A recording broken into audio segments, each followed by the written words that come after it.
Hi, I'm Sean Keenon with the Legends Realty Group, and in this video, we're going to talk about some things that you need to know before moving to Georgia.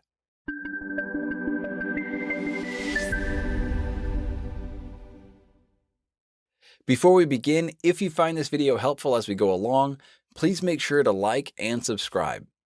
It really helps me out so I can keep putting out this content for you guys, and you'll also get notified when I post a new video, which I'm trying to post at least one new video every week. So, I'm not an original Georgian. I was actually born in Texas, raised in California, and lived in Nevada for about 6 years before moving to Georgia in 2016. With that said, here are some things that I've noticed about Georgia that are definitely different. Once you get out of Atlanta and into the suburbs and like the North Metropolitan area where I live, Georgia is surrounded by nature. That means an endless number of trees everywhere you look, lots of ponds, lakes, and rivers, and a good amount of bugs and a lot of wildlife. The good part about that is the fact that you don't have to go very far to find a waterfall to hike, enjoy a day at the lake, or find a good trail to hike. The bad part of that is the fact that there's a lot of roadkill when you're driving around. There still is a lot of deer and other wild animals crossing the roads and interstates, and they do get hit once in a while. This doesn't mean that you should expect to be bobbing and weaving around animals that are playing Frogger every time you drive around.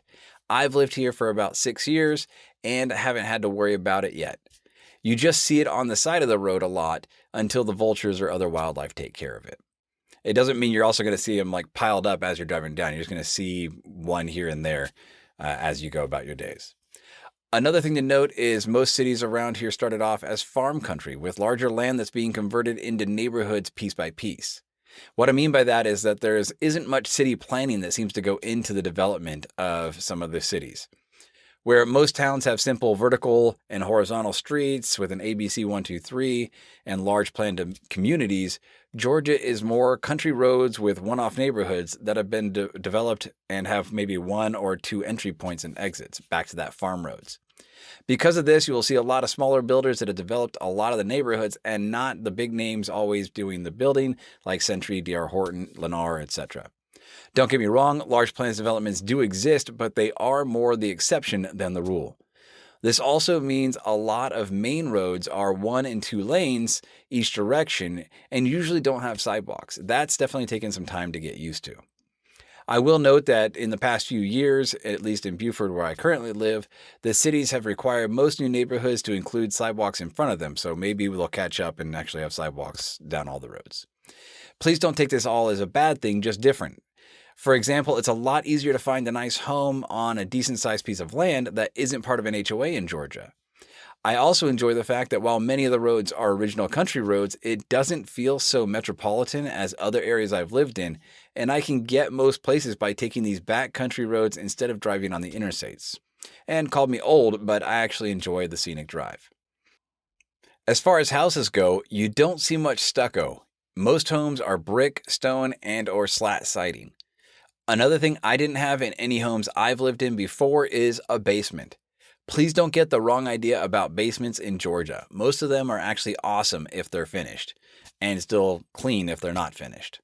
First, unlike most other areas with basements, these are not the fully below ground, dark, creepy spaces with low ceilings and mainly used for storage or maybe a room for your least favorite child. While Georgia doesn't have many mountains, we are full of rolling hills, which means lots of sloping lots.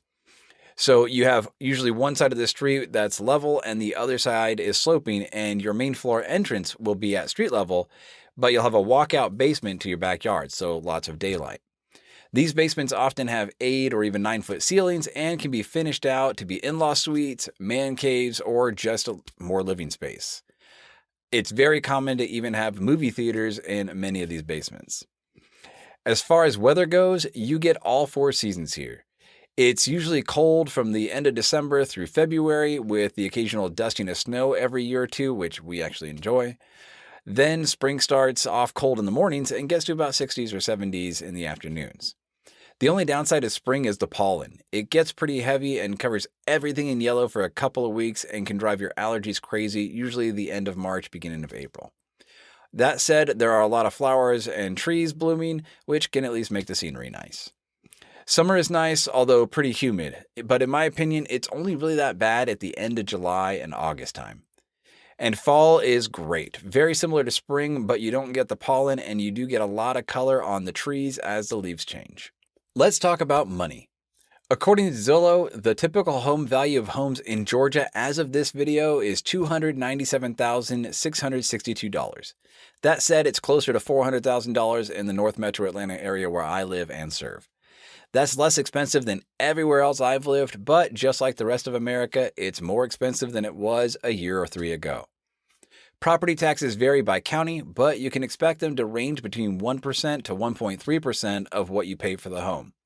Property taxes are based on a millage rate, which is also based off the assessed value of your home. So it's very hard to give you specifics until I know which county you are curious about.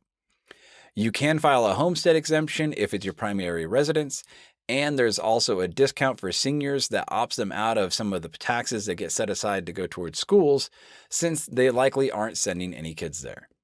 Car registration in Georgia is a little different than California and Nevada, where I've owned vehicles before. You pay a title ad valorem tax when you buy your vehicle that is currently 6.6% of the fair market value of your vehicle. And yes, that even means when you bring the vehicle from out of state. That's a hefty sum up front, but there are two things to note. For each and every year after that you own the vehicle, it's only $20 to renew your registration. And if you trade in your vehicle to buy another one, they only charge that tax on the difference in the value of the two vehicles. So if you trade in a $20,000 car for a $30,000 car, you will only pay the tax on the $10,000 difference, and that can usually still be added into your financing if need be, along with any brand new purchase. I hope you found this video helpful. Again, if you did, please make sure to give it a thumbs up and subscribe so you don't miss out on any future videos.